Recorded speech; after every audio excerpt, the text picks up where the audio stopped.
8:15, on the morning of August the 6th, 1945, the first atomic bomb was dropped on Japan. The blast wave was felt as far away as 37 miles. 2/3 of the city's buildings were destroyed. Although no official figure exists, it is estimated that between 80,000 and 140,000 people were killed instantly in the blast.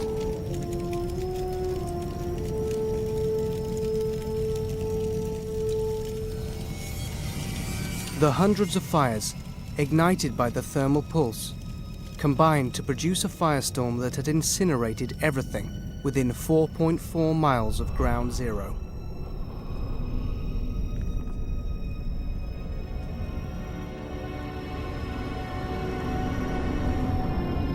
Yet incredibly, less than a half-mile away from ground zero, 8 German Jesuit priests staggered out of their home, one of the few buildings still standing in that area, with only relatively minor injuries.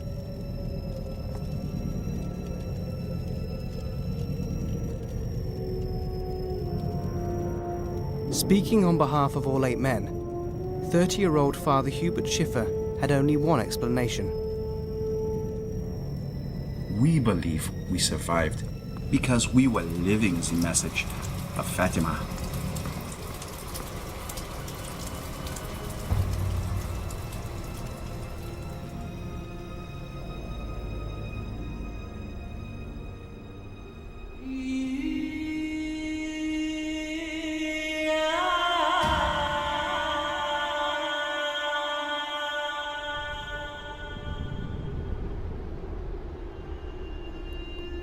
One 100 years ago, the village of Fatima was a relatively unknown and unremarkable place situated in the hills of Santarém in Portugal, halfway between Lisbon and Porto.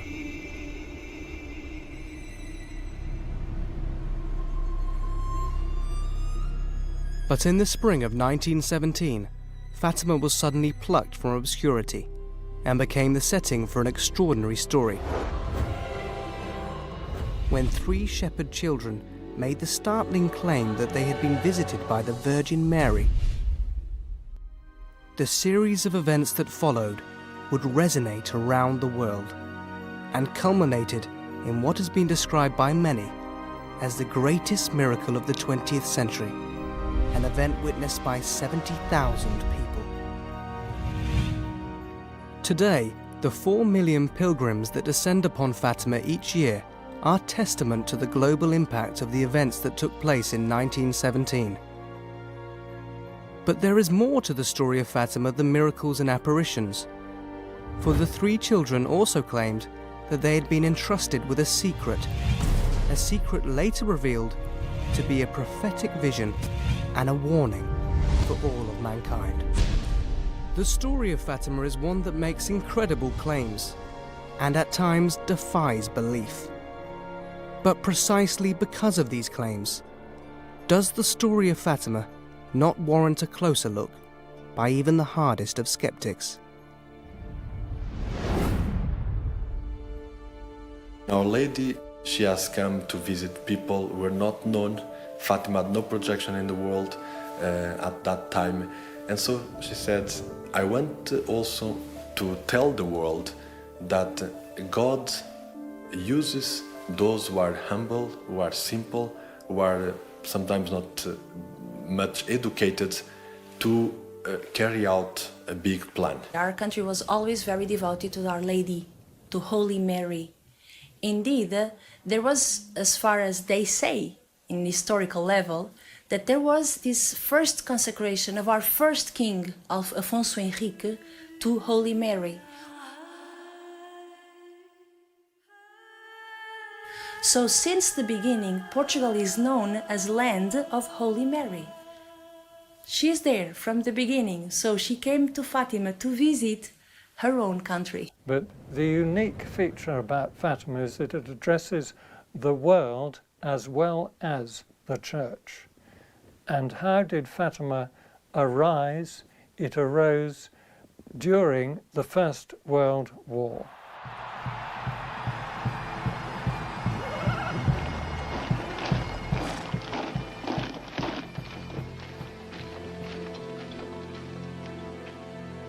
In 1917, the Pope Benedict XV sent out a message to all the world's priests and to the whole church in the whole world.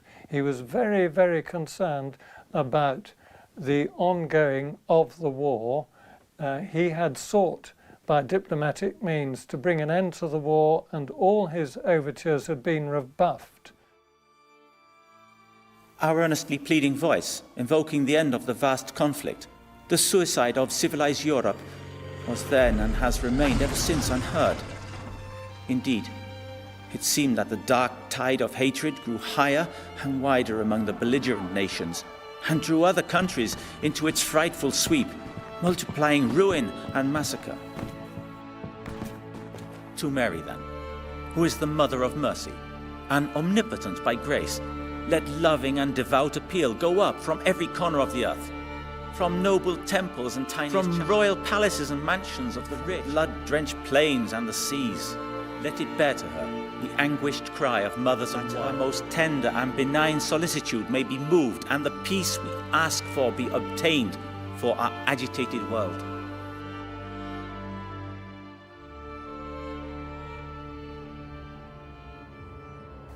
And that letter was sent out, dated the 5th of May 1917, and 8 days later the Pope received an answer.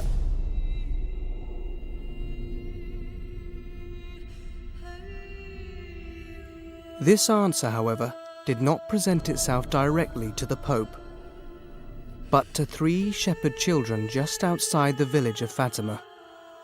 And it began actually in 1916. The 3 little children were prepared. The oldest, Lucia, was 10, and then her 2 cousins, Francisco, who was 9, and Jacinta, who was 7. And these 3 children saw the apparition of an angel.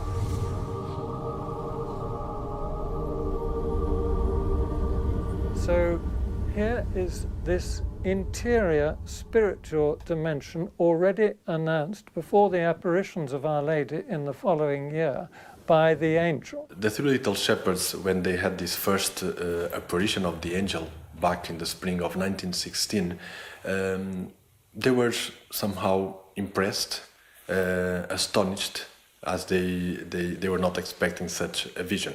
And being normal kids as they were, playing in the fields, I would say that they also felt a little bit scared, as they could not immediately identify what it was.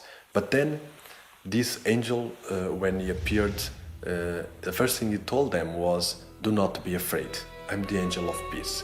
And this opens up a new way for them also to perceive that they are being chosen to be also messengers and to be instruments in the hands of God for something which he wanted for the world. And really what his role was to help the children to understand the importance of prayer and reparation.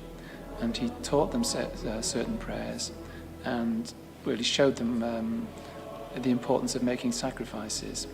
So he appeared to them 3 times, and on the final occasion he appeared with a host and chalice and gave the children communion. So I think the most important thing of the apparitions of the angel was to bring to the center of the spiritual lives of the children of Fatima Jesus in the Eucharist and the importance of adoration. So through prayer life, through the life of sacrifice, and through this being connected to the center of our spiritual life, children were prepared to receive the coming of the Blessed Mother. Well, in my opinion, these little children received a mission, a very special mission from God. They were chosen because their heart was pure and because they answered, yes, we can do it. And then you see, as the apparitions unfolded, they responded totally to the message and to what Our Lady was asking them. And to the extent, obviously, that Jacinta, her sufferings towards the end were just incredible. They were brought up very simply. There wasn't a school in the village at that time, but they were very well instructed in their faith by their parents. But they were just children who lived in the outdoors, looking after the sheep. They loved nature, they loved the countryside. Francisco was a little boy that immediately captured the essential of spiritual life. Little Jacinta, more complex, more rich. She has a great personality. All of Jacinta was the heart. She was full of passion. Lucia was more, she was more intelligent, I think she was, because she had a wonderful memory. So, you know, her memoirs are extraordinary. And she was able to recall those memoirs into her 80s, even into her 80s. She was more serious, and Jacinta and Francisco very much loved Lucia. They were felt very attracted to her. Little Francisco loved to get out and play in the country. Like the cultural things, you know, singing, dancing, particularly the girls. So they were just natural children, really. Jacinta, really, before the apparitions, Lucia tells us in her memoirs that she was she could be very petulant, sort of inclined to sulk. And Lucia says that she would quite often get into a pout, and they had to tether the donkey, as they said, to like that expression. Then they changed with, especially the apparitions of the angel, they felt, Lucia describes it, they felt sort of oppressed. They felt this great weight of the supernatural crushing them down in their spirit, so they didn't even want to talk about it. And then the apparitions of Our Lady were quite different, and they felt elevated and uplifted. Started off on the 13th. They were just, they'd been taking the sheep, they were looking after the sheep, and they thought that it looked as if the weather was going to change, that a thunderstorm maybe was coming. It was a flash of lightning, and they thought maybe this was going to be one of these summer thunderstorms. They didn't quite know what it was going to be, and then there was another flash of light. And then this apparition appeared to them on top of this tree.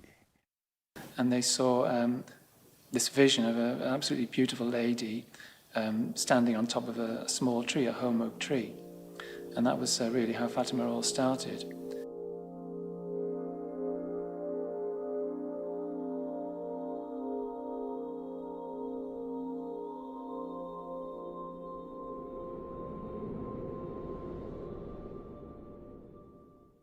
Well, imagine if you were one of those children and you were looking at the Virgin, and she was, Lucia says in her memoirs, more beautiful than the sun.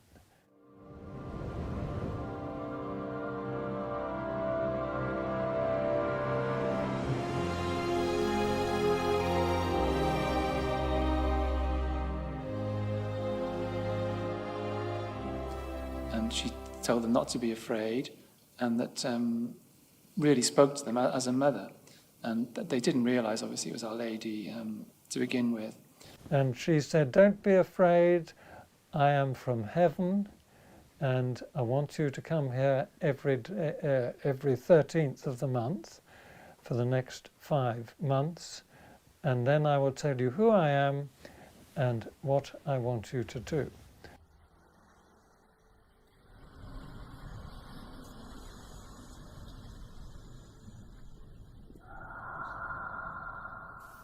During the apparitions of Fatima, the 3 children had different experiences. Lucia, the oldest one, she could see Our Lady, she could listen to Our Lady, and she was the one who used to talk with the Blessed Mother.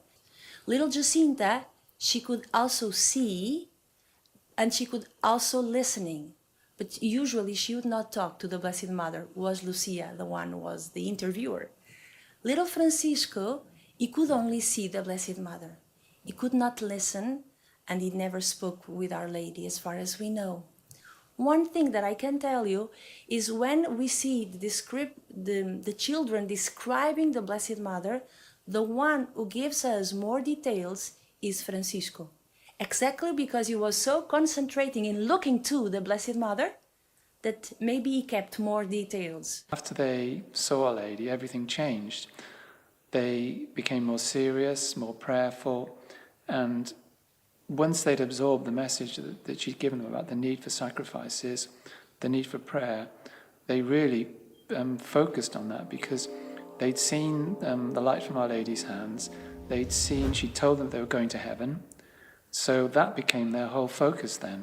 O meu pai era o José Pereira Laíns e jogava com o Francisco, quando eram pequeninos, eram colegas de catequese. Tudo o que eles podiam fazer era sacrifícios, e era tudo para oferecer a Jesus.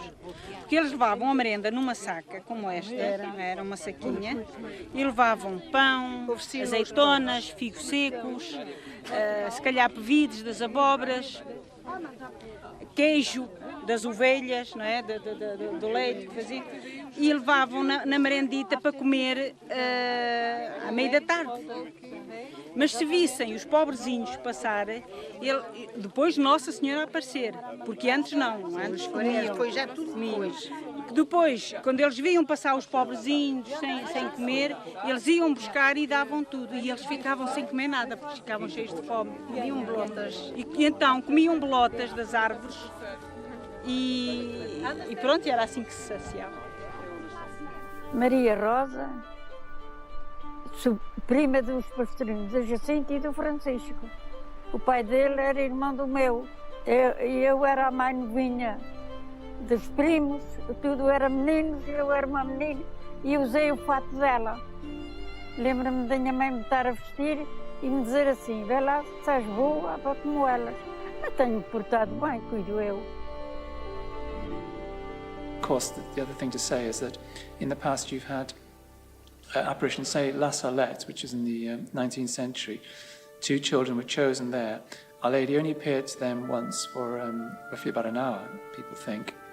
And she passed on the message, but really, in the later life, those children, they went a bit off the rails. So there's always free will here, and just because the children were chosen, that doesn't necessarily mean they were bound to, respond. And obviously, but the Fatima children did respond in a wonderful way.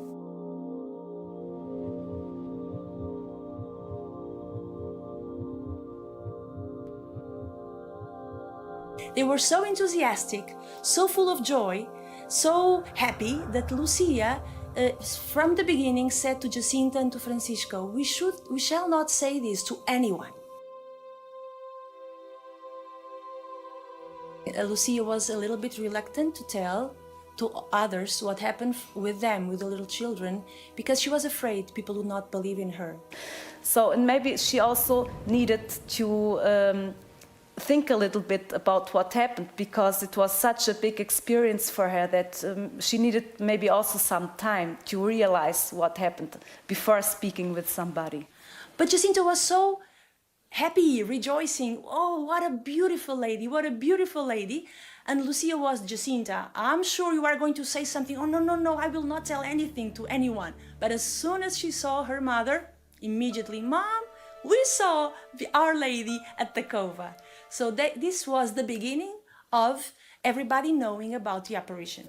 Her mother just could not believe that this could possibly have happened to Lucia, so she gave her a very hard time. For Lucia's mother was just so unexpected that the Blessed Mother visit her family in Lucia's person, that she could not believe that our Lord would conceive this such great grace to her family. The idea of lying, and Mrs. de Santos was very, very certain that her daughter was lying right up until a long way down the line of these apparitions.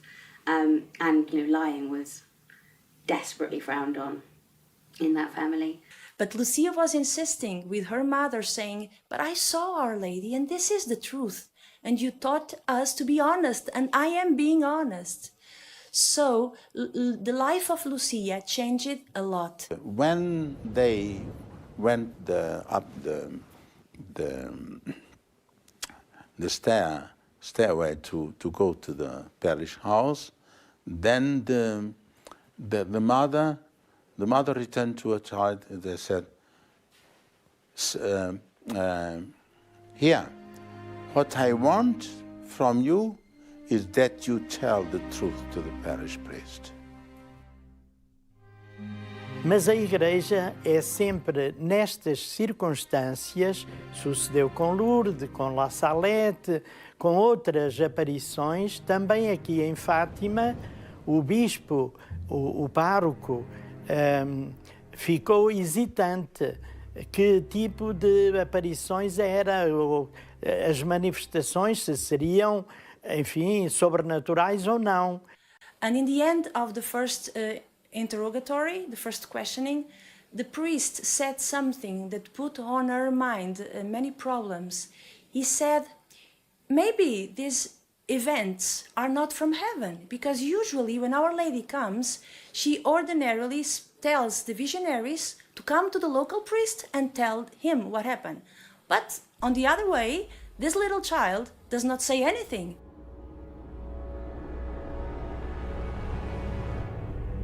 It's the devil. So this was like a bad thought in Lucia's mind, and she was a little bit afraid. Was when she came home and she shared this first experience with Francisco and Jacinta. Jacinta said, oh, it's not from hell, it's not the devil, because the devil is very ugly and Our Lady is very beautiful, so this is from heaven. And the people in the village were, very... couldn't believe that it was happening, something was happening in their village. And it was the people outside and further afield who took them more seriously, although Jacinta and Francisco's father believed more or less from the word go. Well, I think it was a time when what Lucia was claiming was very, very scary for Mrs. dos Santos. Years of civil unrest, led by the Republican Party, had left the country unstable and ready for a revolution. 2 years after the assassination of King Carlos, on the morning of October 5th, 1910, the Republicans, led by the Army and Navy, finally overthrew the monarchy, and a provisional Republican government was declared from the balcony of Lisbon City Hall. There were Republicans in the government of that time which were anti-clerical, maybe because they did not want to draw people's attention and people's obedience to something else than not the state. They wanted to separate the powers. There were bishops and priests which were sent to exile, and really life for the Catholic Church at that time in Portugal wasn't easy.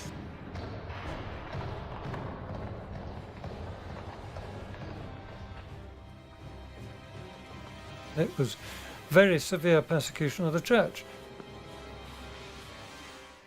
At the time of the revolution, Fatima was one of the few parts of the country where there was still, if you like, an oasis of devout, practicing Catholics who kept up their faith and understood their faith. So maybe one reason of the rapid spreading of the message of Fatima, first in whole Portugal and then later into the world, was also the reason that at the time of the apparitions, 1917, we were at the First World War still, and many people had familiars and there fighting, and they needed something in which they could believe, and they needed something to have hope for. And as time went on, people started to know about the apparitions, and the crowds coming along grew greater.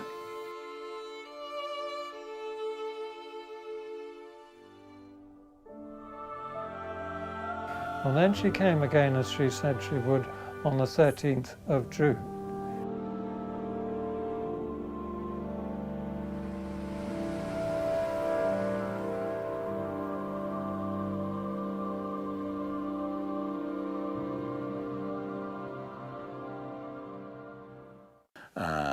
Our Lady knew the difficulties of Lucia with her mother and with the priest, the parish priest, and she told her, you are suffering a lot. Don't be afraid. And on that occasion, the Virgin showed them her Immaculate Heart.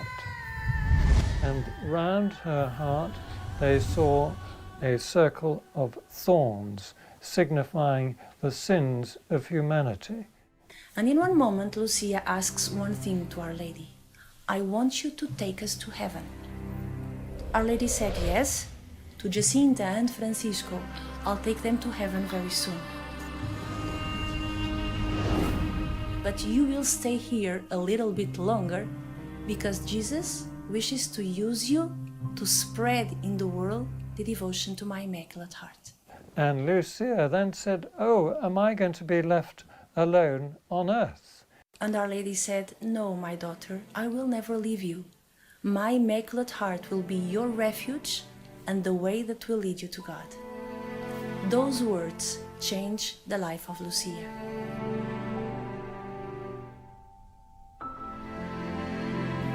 I think probably from the point of view of the teaching, the 13th of July is probably the most important of the apparitions.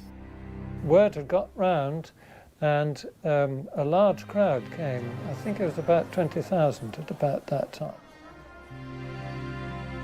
In July, in the apparition of July, Our Lady promised the three little children that she would perform a miracle in October. And the apparition of July was also the one where Our Lady revealed the famous Fatima secret to the three little children. The secret of Fatima is a secret divided into three parts. It began with this vision of hell.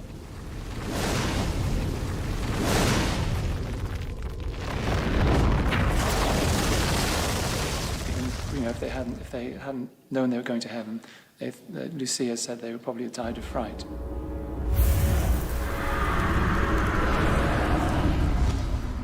Why did she show them hell? In order to show us through them that hell is an unfortunate possibility. Second part of the secret are the words that Our Lady told immediately after. She said, "You saw hell, where the souls of poor sinners go. To save them, God wishes to establish in the world the devotion to my Immaculate Heart." So the second part of the secret of Fatima is the importance of the heart of Our Lady as a way for us to go to God. This is such an important part, and many people does not pay attention to it. Here we come back into this global dimension where she says that if people do not cease offending God, a second war will break out, and it will be worse than the first. Pois bem, esta foi a primeira mensagem de Nossa Senhora que se tornou divulgada. Rezar o terço todos os dias pela paz, sobretudo pela paz. Mas Nossa Senhora pediu então também a conversão, chamada, portanto, a penitência, e no dia 13 de julho, de junho já, e também de 13 de julho, Nossa Senhora mostrou o seu coração e revelou, e fez uma revelação que se os povos se não convertessem, viria outra guerra, ainda pior do que a Primeira Guerra Mundial.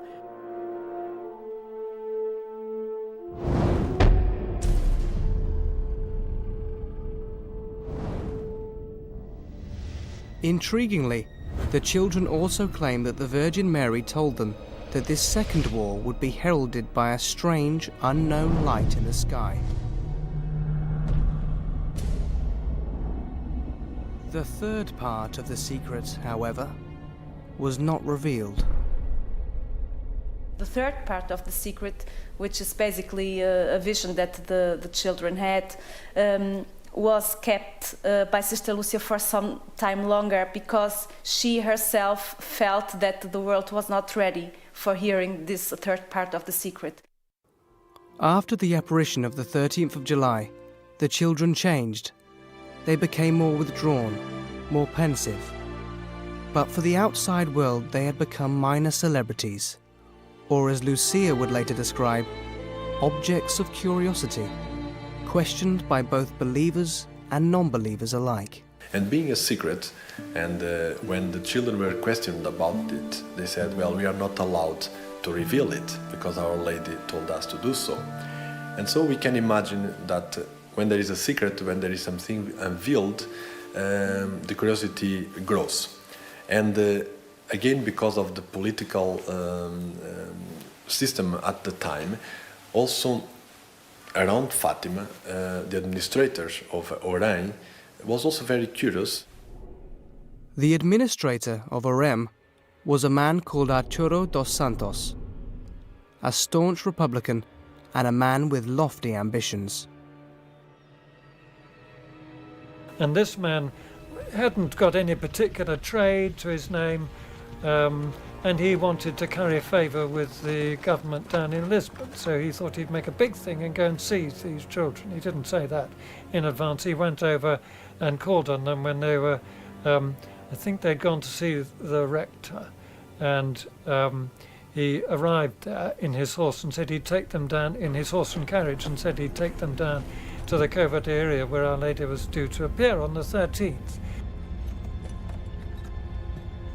And of course he made off with them, kidnapped them, and drove off to Orem, which is about 10 kilometres away, and held them there. They were quite well looked after, but they were kept in prison, and they were threatened with being tortured with and put to death in a vat of boiling oil, because the mayor had heard a secret. This supposed apparition had revealed a secret.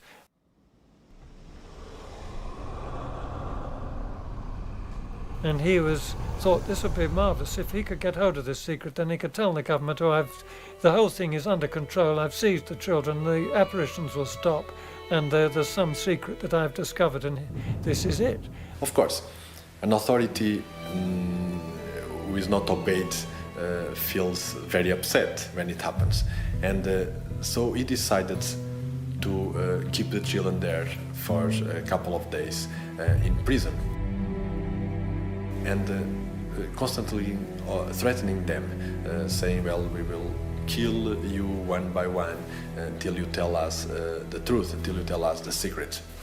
But of course, they, through the strength which they received from God and through the power of their prayer, as they kept praying the rosary, also in prison, they never revealed it.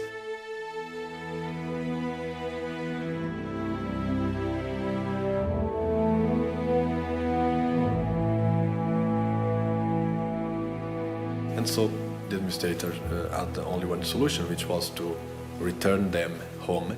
And this explains why Our Lady on August 13th did not appear at the Covert area, because the three little visionaries were not there. So she then appeared when they returned at a different spot, Valinhos, on the 19th of August. That was a very brief apparition, and she just asked them again to make prayers. Fatima is an apparition above all of prayer and penance. And Jacinta brought a little branch of the tree for their homes. And the first woman she saw was her aunt, so Lucia's mother. And that little branch that was kept in Lucia's house started to give a special smell. So that was the first time that Lucia's mother started to think about, maybe it's true, because of the smell, of the special smell of the branch of the tree of the apparition of August. And then in September, one more apparition, and she reminded them what she'd said in July, that the following month she was going to work a miracle so that everybody who came would see and believe. The journalists, some of them, felt very curious, and they wanted to come to Fatima precisely also to tell people that what's happening there is nothing, you know. One such reporter was Avelino de Almeida, chief editor for the O Século, Portugal's most influential newspaper. In all of his previous articles concerning the apparitions, Almeida had dismissed the whole thing as a consequence of society going through great tribulations, which had been intensified further by the war. He set out for Fatima, aiming to prove that there were no such things as miracles, and that the events at Fatima were nothing more than children's imaginings. On the night of the 12th of October, a fierce storm raged across Portugal. The rain turned roads to mud, yet these roads were filled with thousands of people from all over Portugal, many on foot, all making their way to the small village of Fatima. So my parish priest, as I know, was a baby and who has baptized me, was the son of a village here at 10 kilometers. And on the eve of the 13th October, many people came through his village to Fatima. And then he began to talk with the people, and they told me, we are going to Fatima because of this miracle that has been promised. And then he decided also to come to Fatima. And my grandfather used to spend a lot of time with Francisco, knowing him very well. And one of the things which he remembered very well was precisely the miracle of the sun. On that day, he and another friend left home. It was a very raining day. And when they reached there, they saw all these people already there. And they saw cars, which they had never seen. They saw people well-dressed and some others very poor. He had never seen as many people together as on that day. And because he was young and he knew Lucia, Francisco and Jacinta, he tried to get as close as possible to them, which he did, going through the crowd.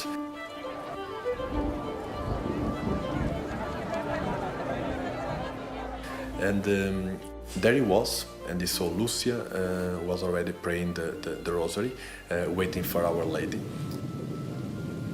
And then at a certain moment, Lucia turned her head back to the crowd and said, "Look up in the sky because Our Lady is coming." My grandfather also looked. He did not see Our Lady, but he realized that the atmosphere was dense. Something special was happening there, not just because Lucia became very focused and looking at the little olmok tree, but also because people were praying, and even the atmosphere was kind of changing.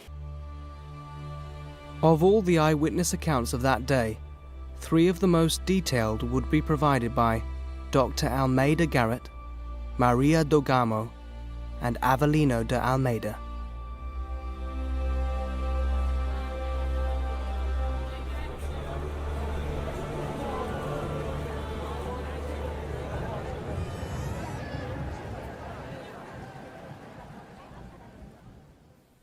It must have been 1:30 p.m. when there arose from the exact spot where the children were a column of smoke, thin, fine, and bluish.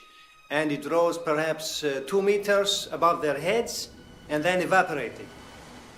This phenomenon, perfectly visible to the naked eye, must have lasted a matter of seconds. I didn't note it down, so I don't know whether it was a minute or less than a minute. The smoke dissipated abruptly, and then it came back again a second and a third time. We come to the final apparition where Our Lady revealed who she was. I am the Lady of the Rosary. Every apparition, all 6 apparitions, she had requested people to pray the Rosary every day.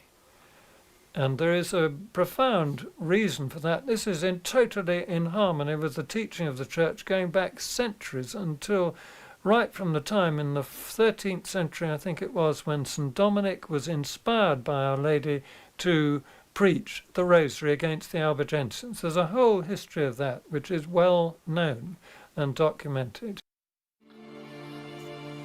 The very final part of the final apparition, the children saw the Holy Family. St. Joseph appeared with the child Jesus. The child Jesus blessed the world, and then Lucia saw Our Lady as Our Lady of Sorrows, and then finally as Our Lady of Mount Carmel. But while that was going on, as perceived by the children, the crowd experienced this extraordinary miracle of the sun.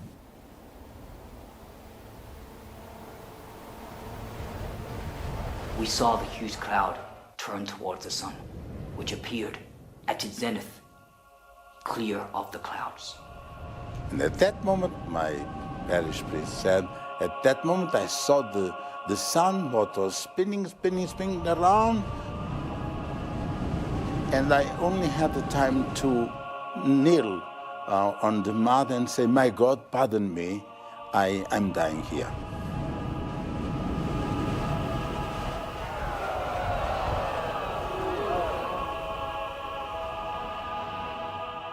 It could not be confused with a sun seen through a fog, for it was neither veiled nor dim.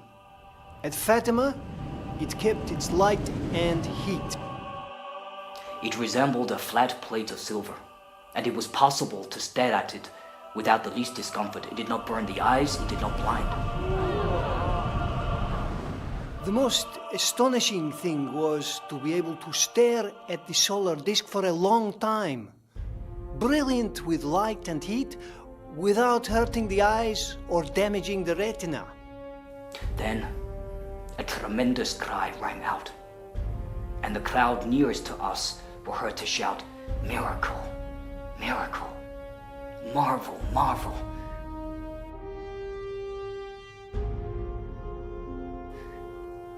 Before the dazzled eyes of the people, whose attitude transported us back to biblical times and who, dumbfounded, heads uncovered, contemplated the blue of the sky.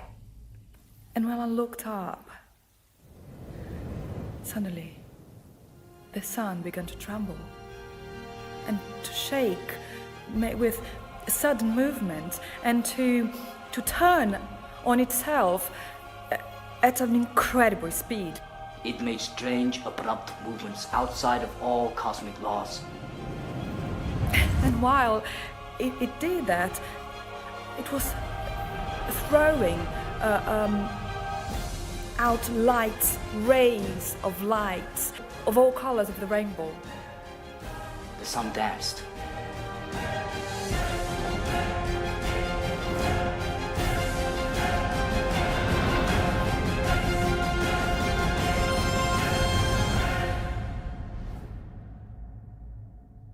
And my grandfather also felt a little bit scared. He knelt on the mud with his friend, but he looked at the sun and he was impressed that the sun did not blind him. And so he also prayed.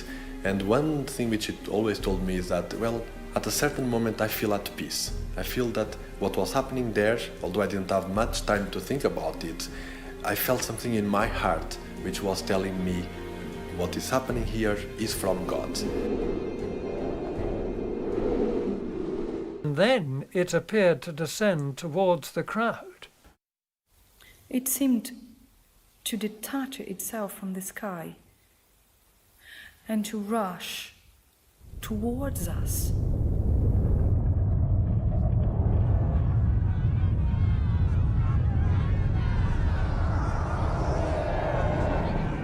As the sun descended towards the earth and they thought it was the end of the world, it was that striking, that they felt the heat of the sun as it came closer and closer. And it must have been very alarming indeed. And they threw themselves on their knees into the thick mud. And there are photographs, contemporary photographs of the crowd showing their expressions, looking up into the sky, looking at this extraordinary phenomenon taking place. It was very near the people, and then it continued to turn to the opposite direction, going back to its own natural position. And what they found was that the ground had been absolutely soaked because it had been a terrible storm the night before, and it was still raining that morning. And as the sun went back up and they felt the heat, all their clothes were dried and the ground was dry. And then he looked at the mud, everything was dry. So something which for kids as they were, they could not explain. They had not education to apply any laws of the physics, and this was really a miracle for him. And from that day onwards, he also decided to pray the rosary every day, and so he was also converted, so to say. My father was from a village there, some 20 kilometers from here. And then in the evening of that 13th October, he came to meet his mother on the way. And when he met her, he asked, Mother, did you see Our Lady? No, my son, I did not see Our Lady, but I did see the sun that was spinning around. So, and he described the same thing as my parish priest. Well, the miracle of the sun was alleged to be a hallucination. And we know that that can't be right, because it was seen over an area of 600 square miles. 20 people in many villages outside Fatima saw the miracle of the sun. And also there were present those who came to mock and scoff at the church and say this was just a Catholic sort of hoax in order to delude the simple, gullible faithful who were just being taken in by their priests. Well, of course, it wasn't put on by the priests to start off with. Some of these free thinkers actually had to testify that they did see this miracle take place.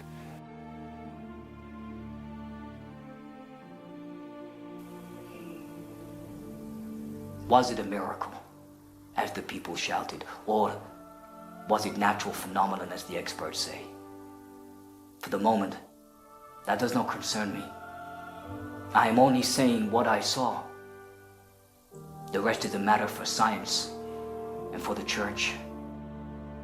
The most relevant fact maybe is that it was predicted many months before, 3 months before, not only the exact place, but the exact day and the exact time, and that's impossible to predict something like this with so much time before.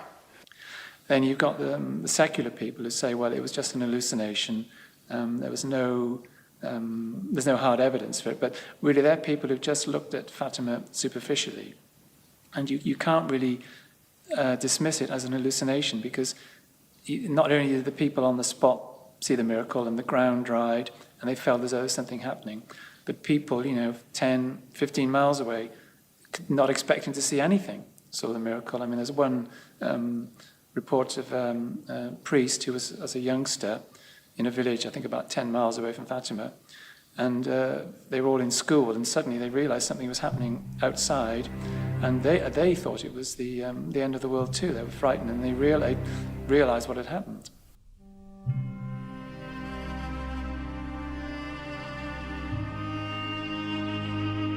Once all these points are examined, you just cannot, you're left with something supernatural. Recently unearthed in a small bookshop was a postcard written by Avelino de Almeida, addressed to his sister on the evening of the 13th of October, 1917.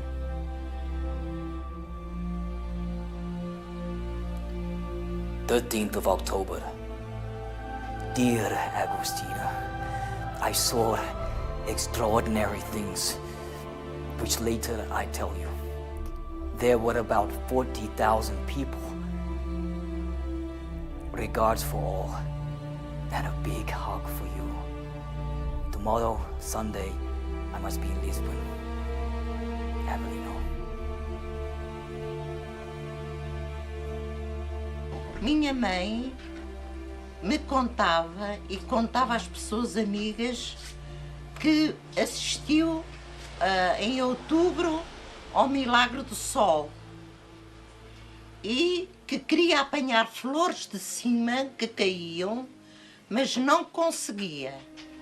Minha mãe também assistiu a várias aparições e dizia ela que ouviu ela dizer, as crianças dizerem: lá vem ela, mas minha mãe não viu Nossa Senhora, ouviu as crianças dizer: lá vem ela, e tudo ficava a olhar ao céu, porque qualquer coisa de importante houve naquele momento.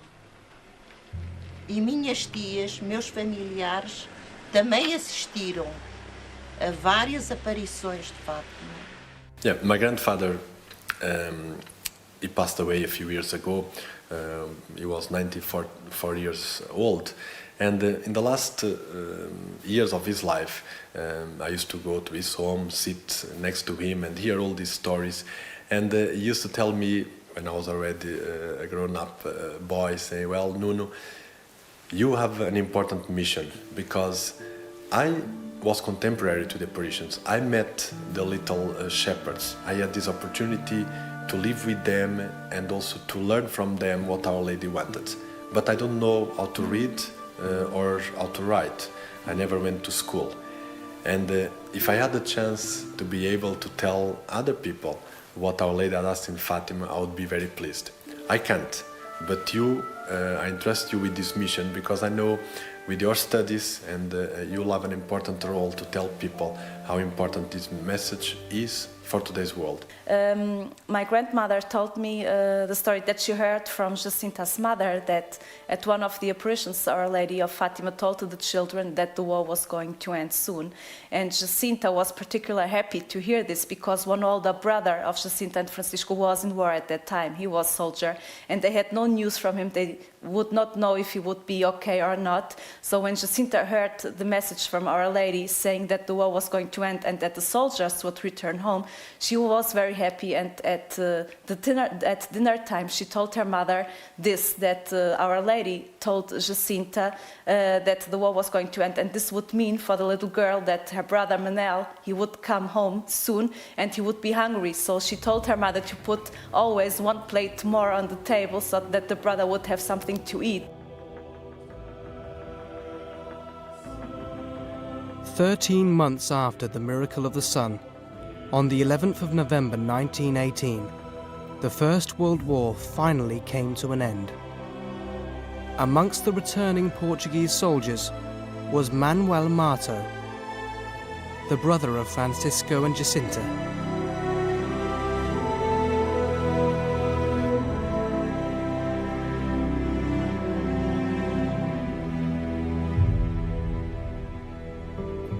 But for the family of the little shepherds, the happiness would be short-lived.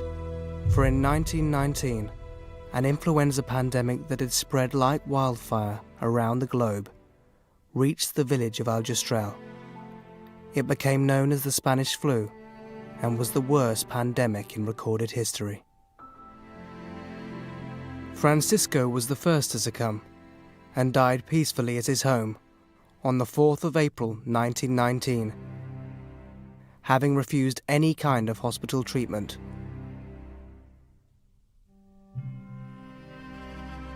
Jacinta closely followed.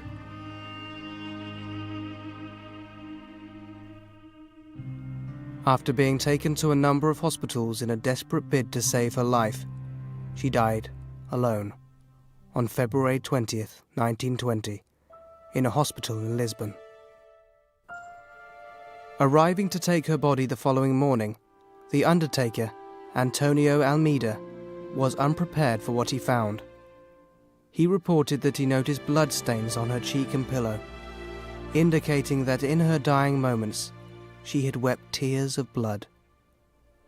But that was not the only unusual thing that had struck him about the body of Jacinta Mato. I can still see the little angel. Laid in the casket, she seemed to be still alive, in her full beauty with rosy cheeks and lips.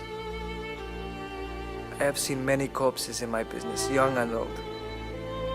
Never had I ever seen anything of this sort before or since. One remembers the smell which so often makes it repugnant to remain near a corpse, and yet this child had been dead for 3 days and a half. The smell of her body was like a bouquet of flowers. And her body was brought to the cemetery of Orem. But in one point in 1935, her body was taken from the cemetery of Orem to the cemetery of Fatima. In that time, it was September the 12th, they opened the coffin and the body was incorrupted. Someone took a picture of this and they sent to Sister Lucia. She was already in Spain, and when she saw that picture, she was so happy that she said, I was feeling like open the rest of the veil so I could see the body of my little friend. That was the picture who gave the idea to the bishop to ask Lucia to write everything she knew about Jacinta. So that picture was the origin of Fatima in Lucia's own words book. So it's a very precious picture. Second, in 1951, April 30, it was the second time that the body of Jacinta was open to transport the body from the cemetery of Fatima to the Basilica of Our Lady of the Rosary in the shrine of Our Lady of Fatima. And at that second time, the body was still incorrupt, the same way. So the coffin was opened twice, as far as we know, and those twice times the body was completely incorrupt. One of the most important characteristics of Jacinta is that she was feeling committed to everything she saw. Our society is very, oh, that's not my problem. Oh, who cares? Oh, that's nothing to me. Jacinta is the opposite. She was feeling committed to everything she could see. Francisco has a sentence that it's like a summary of his own charisma. He says, I loved to see the angel, but I loved most to see Our Lady. But what I truly liked to see the most was Jesus, in that light that Our Lady put us in the chest, in the heart.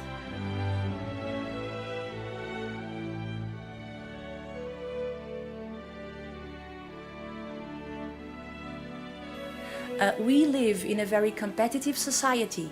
We need to be the first one in everything. The best in school, the best in anything we do, we have to be the best. And if we are not the best, then we are sad or frustrated.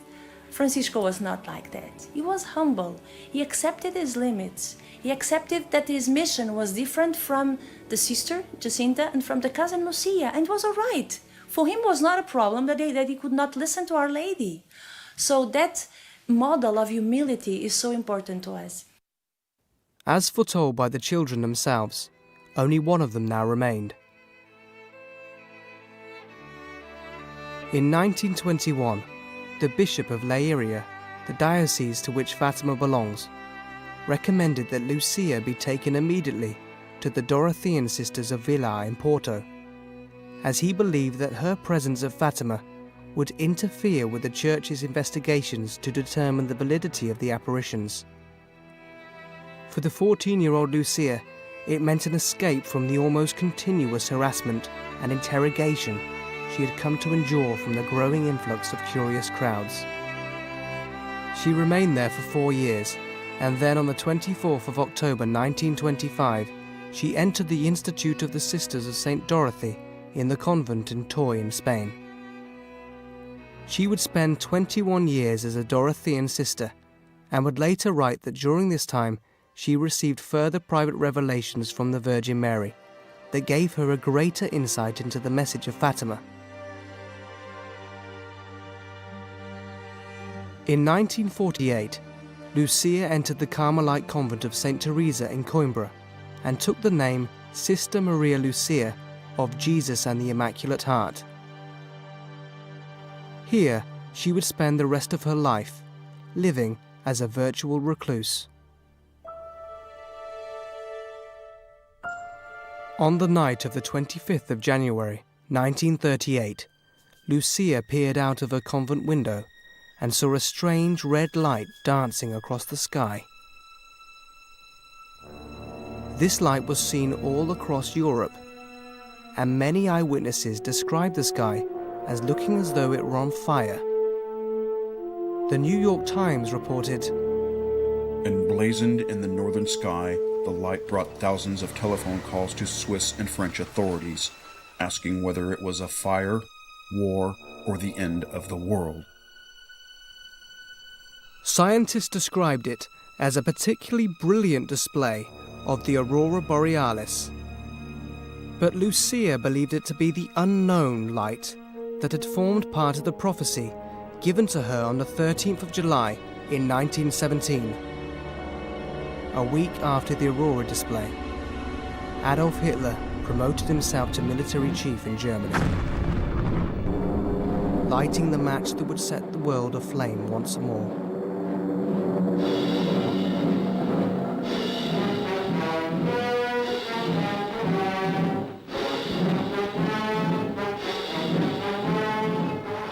Portugal was not involved in the Second World War, so Portugal was a neutral country after the Second World War. And as a sign of thanksgiving, the Portuguese women collected jewelries all over the country and offered them to Our Lady of Fatima as thanksgiving that the husbands, the sons and the brothers did not went to the Second World War. And these jewelries were used to make one of the crowns of the statue of Our Lady of Fatima.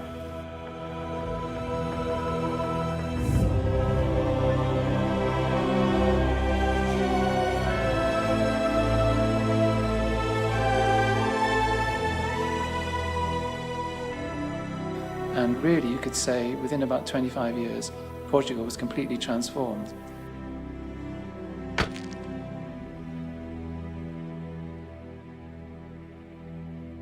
Os bispos que tinham sido expulsos e exilados puderam regressar às suas dioceses e, a pouco foram restabelecidas as relações diplomáticas entre Portugal e a Santa Sé.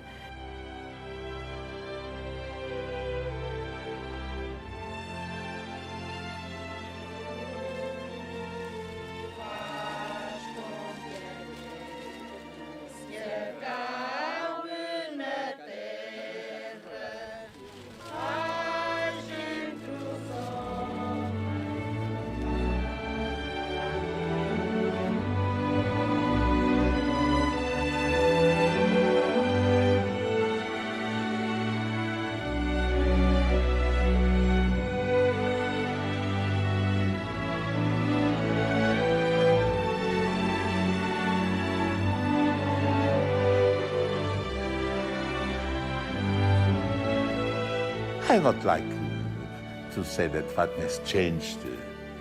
For the moment, I think Fatima has not changed very much. In the exterior, yes. Outside appearance, of course. So it's a city today.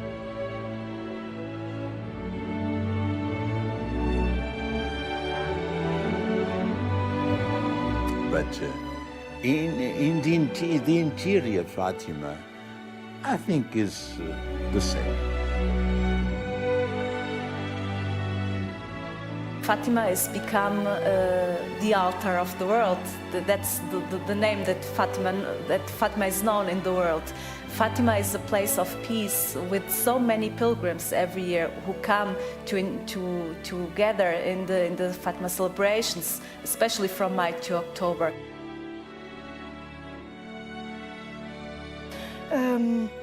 Nós aqui no santuário fazemos um small boletim, pequeno boletim, que se chama Fatima Light and Peace.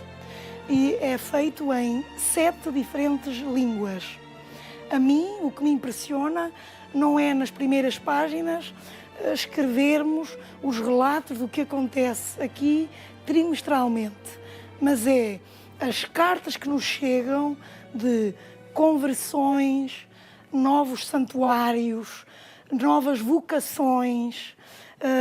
Ainda há pouco tempo demos notícia de que existe em Timor-Leste, em East Timor, uma maternidade-escola que tem a designação Nossa Senhora de Fátima. Ou seja, por exemplo, neste caso, no mundo da saúde, são atualmente 93 as instituições que têm Nossa Senhora de Fátima na sua designação. Depois a isto juntam-se os santuários, igrejas, escolas, universidades. Quer dizer, são coisas que quem está fora daqui sentem pequenino nos seus lugares, mas visto de uma forma global, é mesmo a mensagem de Fátima a tocar no coração das pessoas.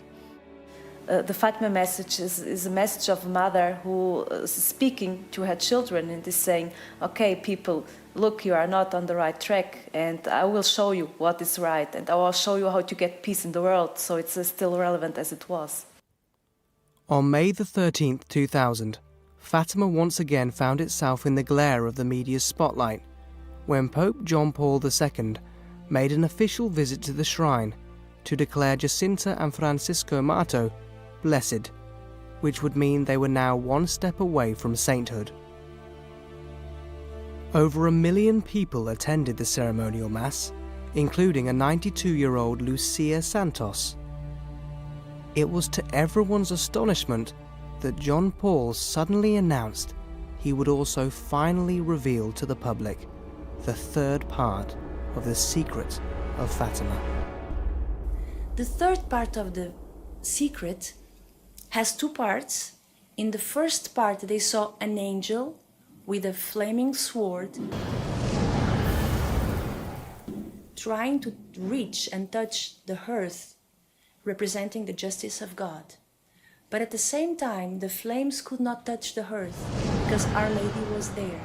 And with her right hand, she put the hand in front of the flames, and she avoided the contact of the flames. So at the same time, the angel cried out 3 times, penance, penance, penance. Then they saw a man, a bishop, dressed in white, which they understood it was the Holy Father, crossing a city half in ruins, followed by a great multitude of people. All the church is leading its way, its crossway, to a mountain, and on that mountain towards a big cross, and the Pope was in front of the procession, and then the bishops, priests, and the lay people, men and women. So this represents the church following the Pope to God, to Christ in the cross. When the Pope arrives at the feet of the cross, he kneels to pray. He is murdered, shot with guns and arrows. And after him, many people were also killed and murdered. Under the arms of the cross, there were 2 angels that would recollected the blood of the martyrs. This blood serves to purify the souls that want to approach God. So these souls were in the city that the Holy Father has walked through, and this was a half-destroyed city.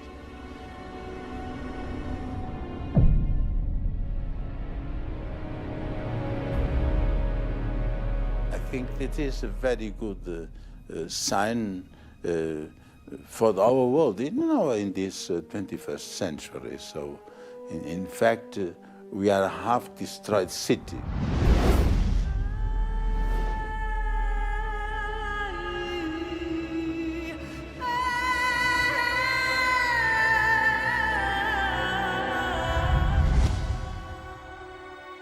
The Pope crossing the city half in ruins, which can represent our world, our civilization, as the moral values are so in ruins, and the church following the Pope with a lot of suffering.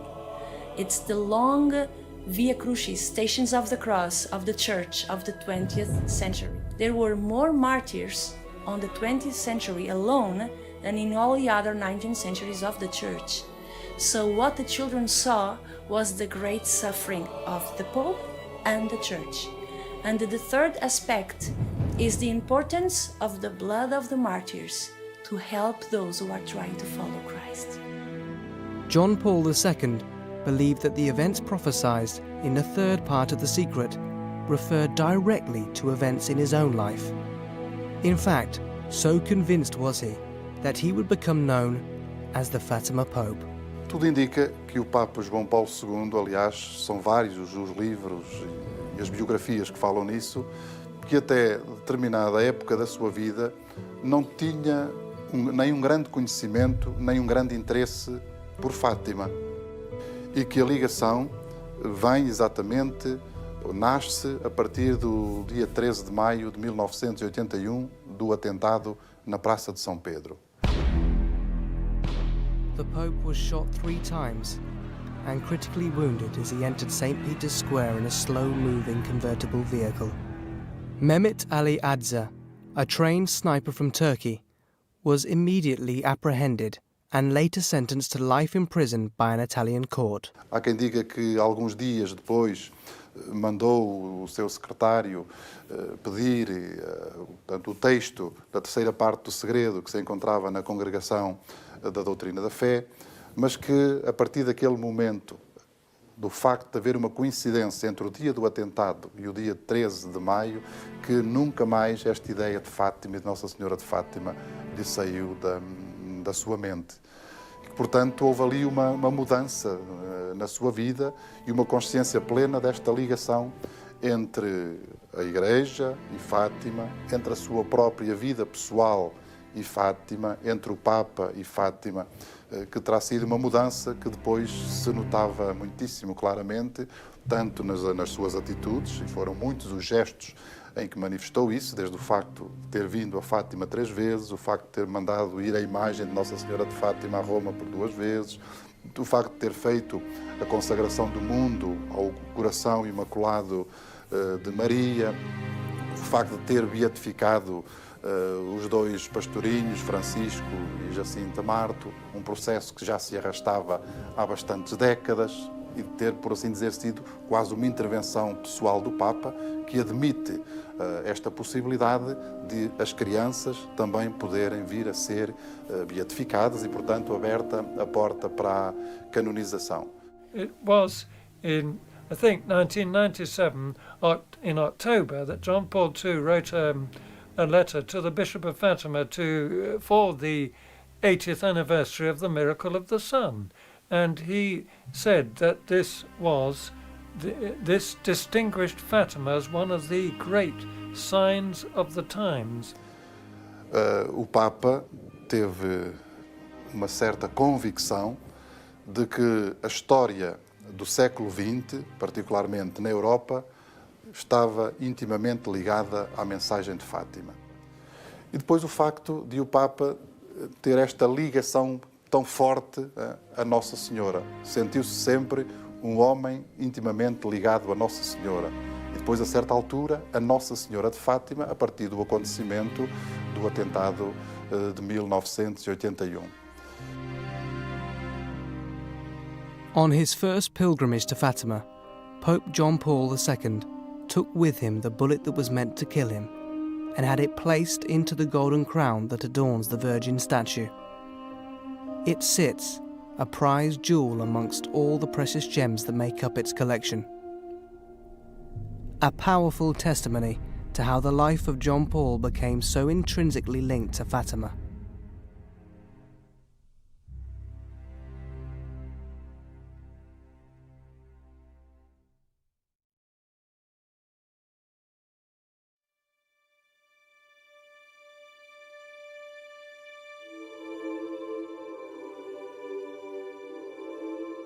O Papa Bento XVI olha Fátima mais do ponto de vista do teólogo que reflete, que pensa, que interpreta.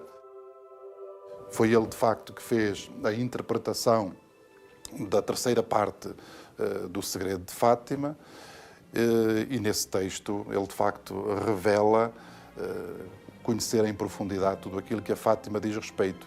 Podemos dizer que não parece ser tanto uma ligação a Fátima do ponto de vista emocional, do ponto de vista do coração, por se sentir envolvido no mistério de Fátima, como aconteceu com João Paulo II, mas mais do âmbito da razão, da reflexão, da doutrina e da teologia, onde há, de facto, do nosso ponto de vista, uma aprovação muito clara de tudo aquilo que tem a ver com a doutrina e com a teologia que brotam de Fátima.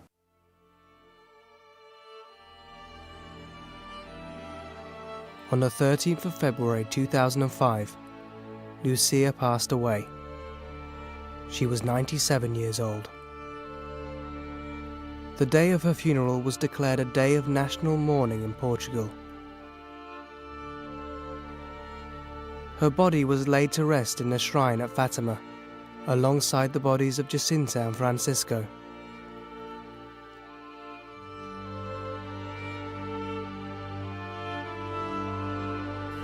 the life of this woman was constantly to be faithful to the mission she received.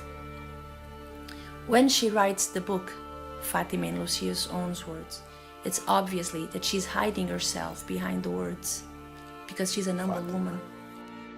We had never spoken of her experience on the apparitions.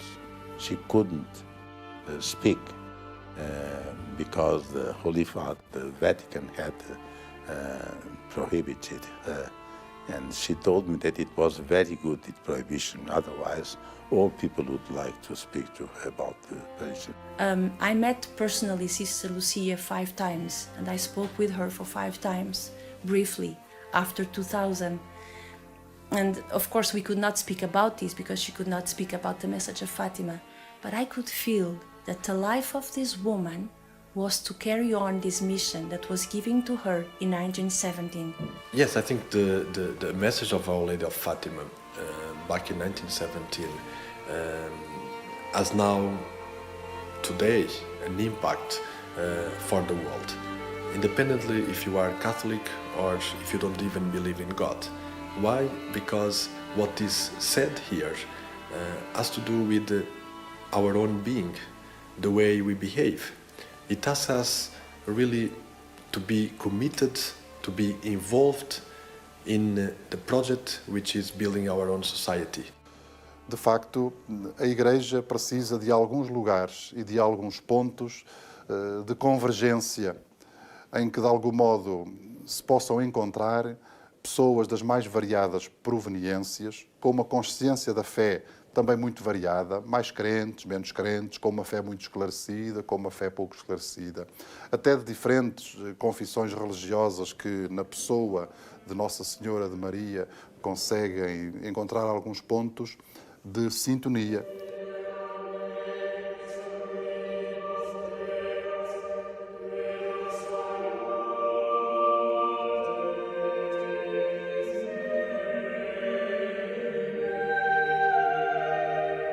Our Lady is a very important figure in the Church,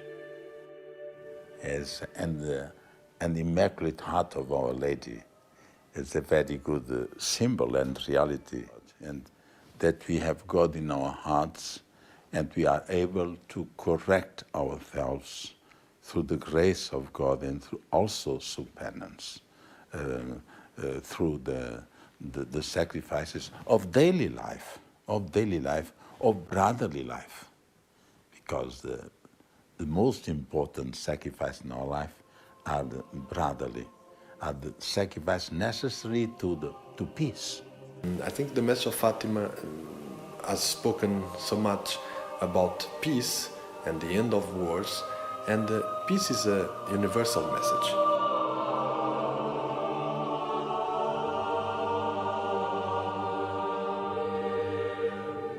To peace with our brothers and sisters, to peace in the family, to peace in our own heart, peace in our own heart. I think this is the mystery of God.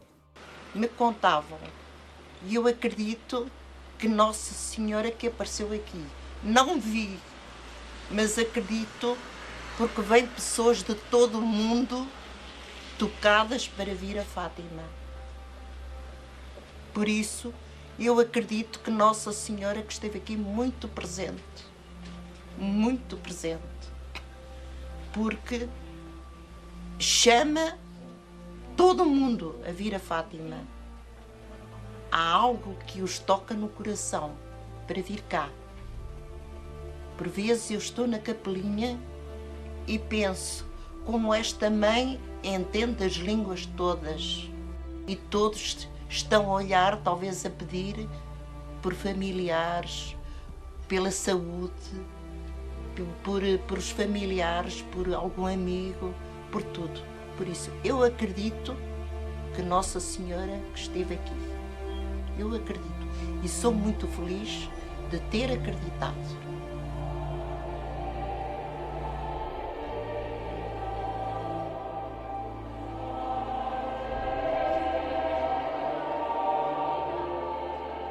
You know, people are suffering a lot today of these moves on their lives, special marriage life, professional life, all these displacements on the world. People are suffering a lot in their hearts, and they come here also to tell those sufferings to Our Lady and to become consoled, to be consoled by God. Consolation is a very interesting theme, I think, in the Fatima message. The most important in the Fatima apparitions was the message that Our Lady gave to the children. And this message is a universal message, and it's a very simple message. It's like a mother speaking to her children. It's a mother who says, I will take care of you, and I want you to be on the right track. I want you to have a good life. I want you to live in peace and in harmony. And this is such a simple message, but with so much power behind it, that everybody can understand this. And that's what everybody wants for his life. Catholics or non-Catholics, if there are wars and chaos and distraction, all people suffer. And if you look back the way these three little children lived this message, we realize that it has changed their lives, first of all, and it's now a call for us to change our lives as well. And the relevance is that when Our Lady asked us to pray the Rosary every day and asked us that through prayer we can achieve peace, then we have here the instruments which we need for our world. De facto, a história de Fátima ainda não está completamente feita. Eu penso que é uma história ainda a fazer-se e a descobrir-se. It's believing truly that the good will have the last word, like the Blessed Mother said. In the end, my Immaculate Heart will triumph. This is the message of Fatima, a message of hope for our times. It's like a light in the middle of so much darkness.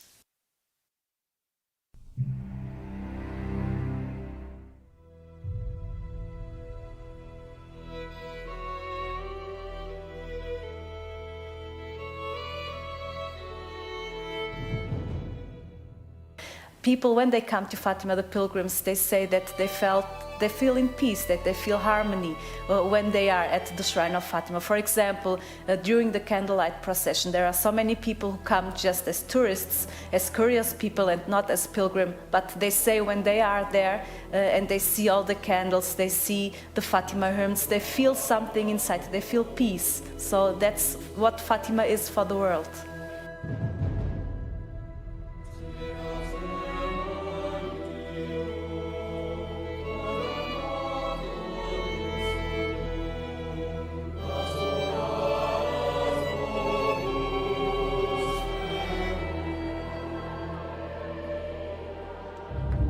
Today, the story of Fatima echoes across the world.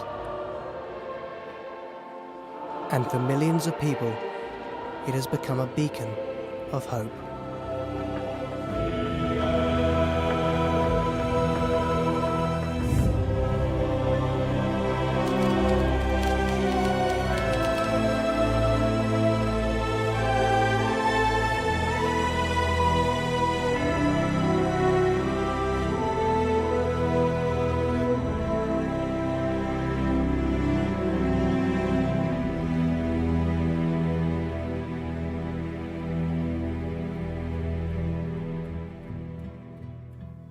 In later life, Father Schiffer, the Jesuit priest who had survived the atomic bombing of Hiroshima in 1945, wrote of his experience. Prayer is more powerful than the atom bomb. It promotes and deepens the spirit of human brotherhood. Atom-bombed Hiroshima's answer to Our Lady's plea is a crusade of prayer. The shrine for world peace in the heart of Hiroshima stands as a symbol of this unity. Let us hope that the children who are now playing in its shadow will grow up into a world of peace which we have prepared for them.